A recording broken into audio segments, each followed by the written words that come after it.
If you're looking for a compact grab-and-go acoustic amplifier, or if you're just starting out and you don't want something that completely clutters up your room, this might be something for you. This is the Ortega Ptwo acoustic amplifier and Bluetooth speaker.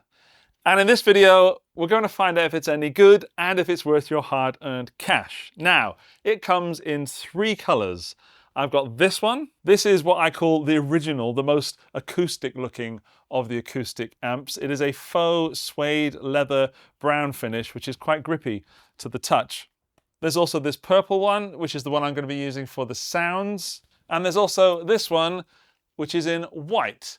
And functionally, they are exactly the same. You're going to get no different sounds from these 3 amps. It's just the aesthetics that are different. But if you go for the original faux suede leather one, it comes with a gig bag, which the limited colors of purple and white do not. You can, however, buy the bag separately, and all the amps being the same size, of course, will fit inside. A quick review of the bag. The zips are good to great. The handles are strong and sturdy. There's a pocket in the back to fit the included USB-C cable, that's USB-C to USB-A, for charging the amp, because the Ortega Ptwo is completely self-contained in that the battery is inside and you charge it with USB-C. There's no additional batteries needed, so you get everything you need in one box. Right, let's go over how big it is, or rather, how small it is.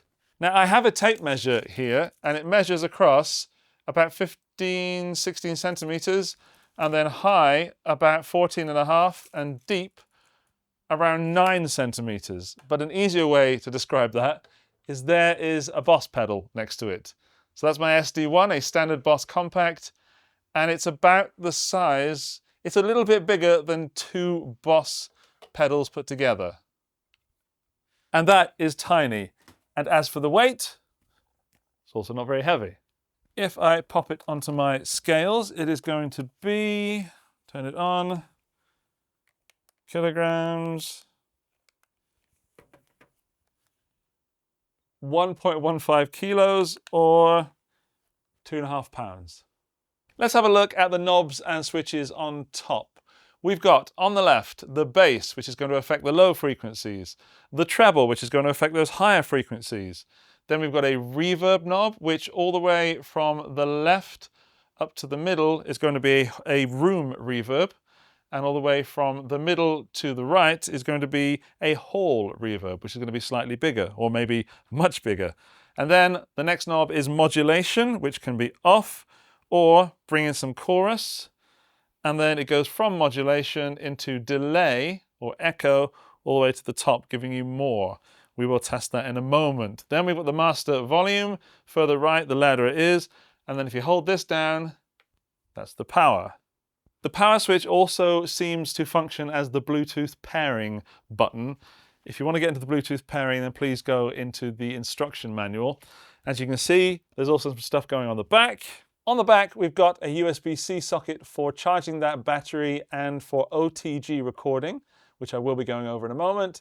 We've got an aux in for plugging in 3.5mm jacks. We've got a headphone out for silent practicing, but with the effects and EQ. And then importantly, we've got the input jack for your guitar or mandolin or whatever you want to plug into it. I actually wish I still had a mandolin. I could have used that in this video. Right, some sounds. That would be good, wouldn't it? For this, I'm going to use my Ortega Tourplayer, which, unplugged, is not very loud. And that was just my vocal mic picking that up. In this video, I'm going to be miking up that I'm going to be miking up that mini combo amplifier with my ears, which is the closest thing I can get to you having your head sort of nearish the amp. I'm not going to close mic it because I don't think that is a sensible way of making the sounds out of this amp.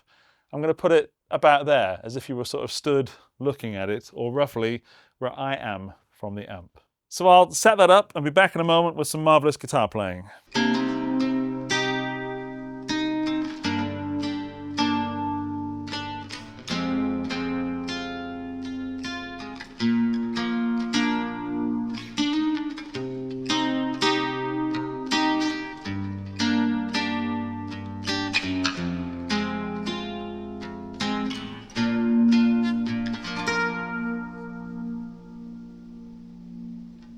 Now for me, the balance in the room is absolutely perfect. I have got the volume on the amp, I think maxed out. Yeah, pretty much. But for what I'm hearing, it's filling this little area with acoustic guitar, which if I turn the volume down, it sounds like this.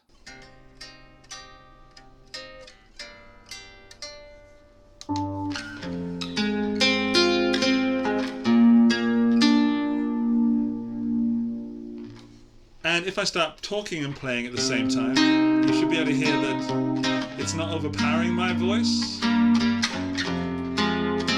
but you can definitely hear the guitar. This is a really nice, comfortable room volume or small cafe, don't want to get in the way background music volume.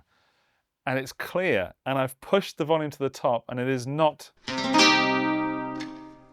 breaking up at all, which sometimes you find with smaller amplifiers. They say that this is the max volume, but this is the max volume if you don't mind a bit of distortion.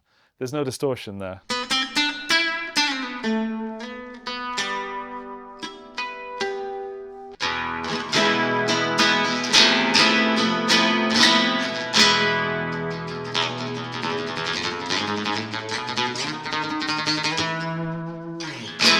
So far, I think it sounds great for what it is. It's perfect for the application of being a small amplifier.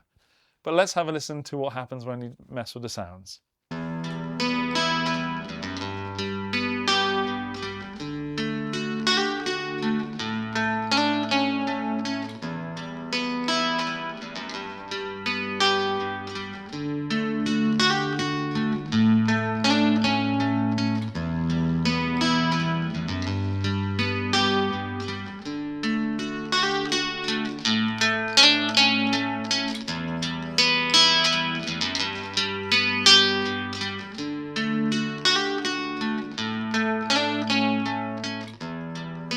So very briefly then, when I was pushing up the bass on that loop, you can hear the distortion coming in. So I would probably need to back off the master volume a little bit.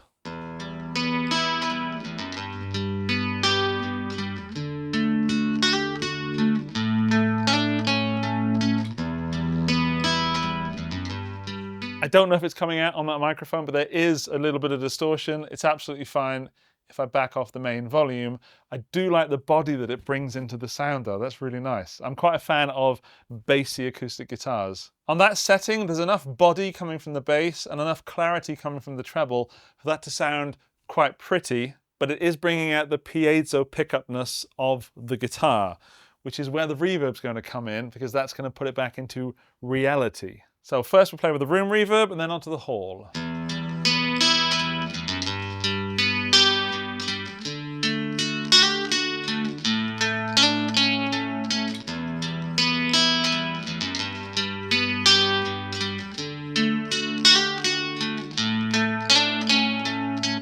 I like it about there.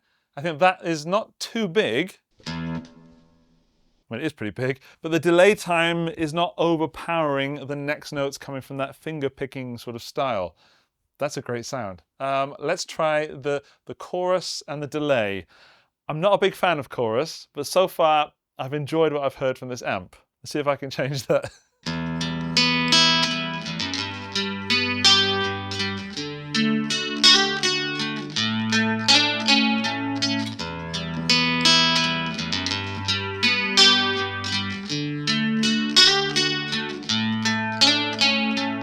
I think that when everything on here is no more than 75%, that's the sweet spot.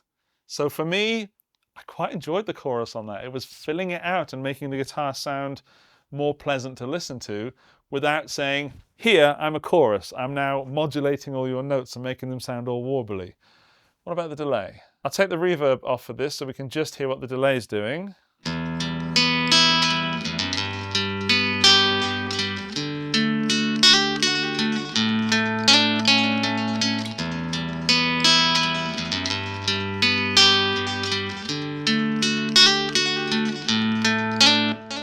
I really need the guitar for that to hear what's going on with those single notes.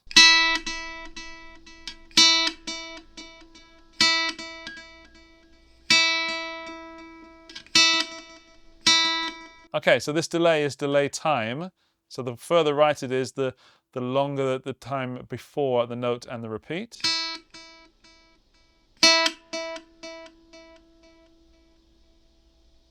There's about 8 repeats. Between 7 and 8, so it starts to die off on the 6th. And then you get this sort of slapback, which is exactly the right time to switch from the nylon string guitar to a steel string guitar. This is the Martin 000 Junior, and it's quite a small, boxy sounding guitar. Let's see what it sounds like through the amp.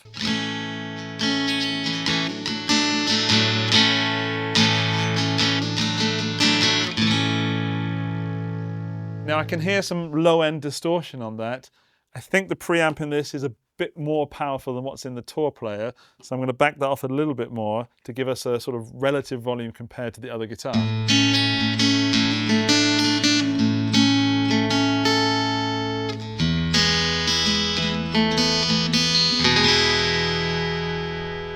That is surprisingly sweet sounding, and again, it's more of a sound reinforcement than it is a take over the whole room and listen to my guitar sound. I did not expect to be so inspired to play by the sounds in this amp. I thought it would be okay. I didn't think it would be great, and it is. Don't expect to be able to gig large rooms with this thing. It is more on the practice amp side of things, but the sounds coming out of it are quality sounds. And I don't know if we talked about price so far, but it's under $100 by far. It's in the low 90s or high 80s. That's a great sounding amp, and not just for the money. I genuinely think I'm going to be using this. I could take this to gigs and reinforce my guitar, because I like to sing and play, and when I sing and play, I like to have the guitar not sound like this. For me, that's uninspiring and a bit dead sounding, and I want it to have more. I got a feeling deep inside, oh yeah. I bet, believe me, there's feelings I can't hide, oh no, oh yeah. I got a feeling.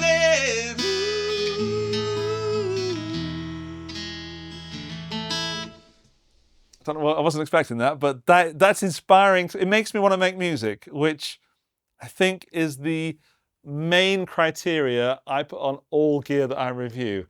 That makes me want to pick up this acoustic guitar and go through the extra steps of plugging it in to have a more enjoyable sound, which is not often. If you're in a big room with lots of roomy, reverby acoustics, you might not benefit so much from it. But if you're in a cafe, which are notoriously bad for acoustics, or if you're in your living room, which is deadened by the sofa, this is going to make your guitar sound better, and that's going to make you play guitar more often. I'm really pleased. I actually don't want to stop playing, so I'm going to play a little bit more. Where's the... there.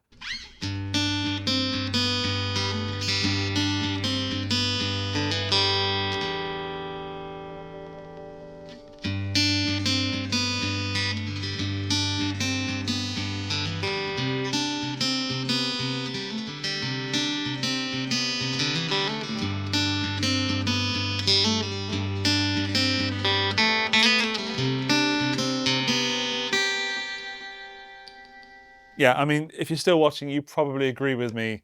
That sounds like a great amp. Right, what about the OTG recording, which OTG stands for on the go, meaning that I should be able to record the sounds coming out of that with my phone. And if you have an Android phone, this is an iPhone, but if you have an Android phone as well with a certain level of Androidness, that should work. I will say that it won't work, where's the bag? It won't work with the cable that came with the amp, because that isn't going to connect to the other side of my phone. Hang on, it's just over here. Don't fall, guitar. Keep an eye on that for me, will you please? Thank you. Yeah, this cable will charge, but it has the wrong kind of connector to go into my phone. So I can't use the cable that came with it. That's a shame. So I plugged it into my phone and it did give me a message saying that this unit is taking too much power. So I don't know if it's going to work. If it doesn't, it should work with my computer. But let's find out. Acoustic audio, there we go. So I'm in the mobile app Cubasis and I've just selected the GA1 OTG as my input. And for my output, let's also have it as the GA1 OTG.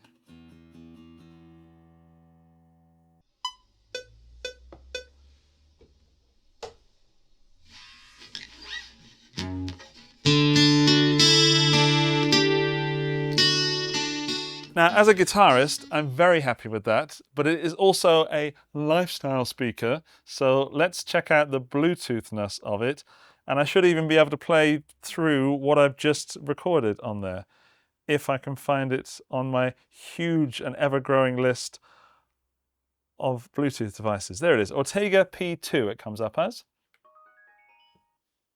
That was a satisfying noise. Ortega P2, it is searching, it is finding.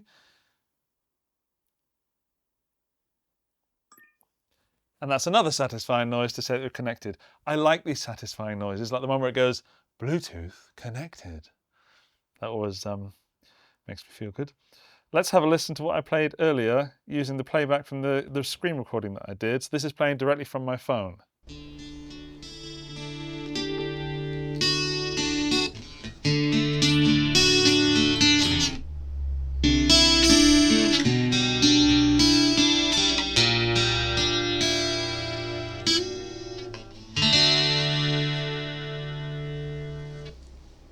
Now that is a Bluetooth speaker. I'm not going to play any other music through it, but I have been testing it with other music, and it does sound really clear and not too bassy like some Bluetooth speakers are. So if you do want to use it as a Bluetooth speaker, it does a fine job. I normally sum up my reviews at this point, but I think I've reviewed this throughout the video. And just to give you some tech specs about it that I haven't mentioned so far, there is a 3-inch speaker in there and a 1.5-inch tweeter, and the whole thing outputs 12 watts, which sounds like quite a lot and also like not very much at all. It is definitely a sound reinforcement speaker rather than something that's going to overpower the room, which I know I've mentioned already. But that is the basis of this. Up until almost the top of the range of the knobs, it stays clear, it stays beautiful, and it stays distortion free. And I would offer that for many applications where an acoustic guitar needs to be just slightly louder but not overpowering, this is a great option, and especially for the money. A big thanks to Ortega for sending it out for review. It is a great amp. Okay, I will put links in the video description and in the first comment so you can get more information and buy this if you want to, and I will see you in the next video. Bye-bye!